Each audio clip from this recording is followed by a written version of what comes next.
Vous pensez pas que ces populations qui ont été parquées dans des bidonvilles, traitées comme des chiens, avec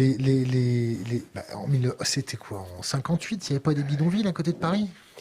Ils vivaient où en Algérie? Pardonnez-moi, C'est fatal. pourquoi ils sont venus en France? Pourquoi ils sont venus en France? Oui, pour gagner plus. Donc on les a traités comme des chiens, en leur donnant plus d'argent que chez eux. C'est ça que vous appelez traiter comme des chiens. On leur a donné du boulot. Ensuite, on a fait venir leurs femmes, leurs enfants. On avait sauvé leurs enfants, parce que c'est la médecine française qui sauvait leurs enfants. Je vous rappelle que moi, mes ancêtres étaient en Algérie, et on mourait du choléra et du typhus comme pas un. Hein. Ça tombait comme des mouches. C'était ça l'Algérie.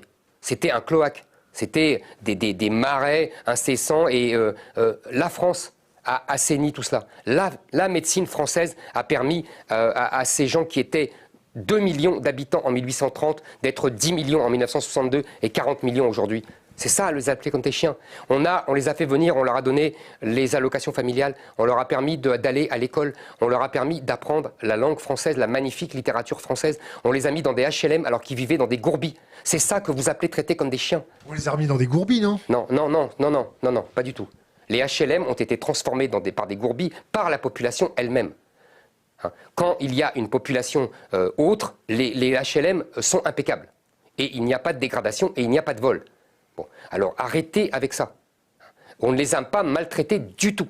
D'ailleurs, je discute avec beaucoup de Maghrébins, en particulier les Kabyles, qui le savent très bien. La France a été bonne fille et bonne mère et très généreuse. Et on ne les a pas parqués. On les a mis dans des HLM où nous étions, nous, les pieds noirs.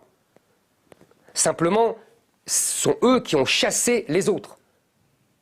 Ils ont chassé les autres parce qu'ils ont été... D'abord, ils ont imposé leur mode de vie, comme là-bas, et en plus, il y a eu des bandes maghrébines qui ont commencé à faire la loi, à voler on disait à l'époque, les autoradios. C'était le vol des autoradios, ça a commencé comme ça, dans fin des années 70. Donc, moi, j'avais toute ma famille dans les banlieues. Je sais exactement ce qui s'est passé, je l'ai vu. Hein. Donc, ne me racontez pas d'histoire.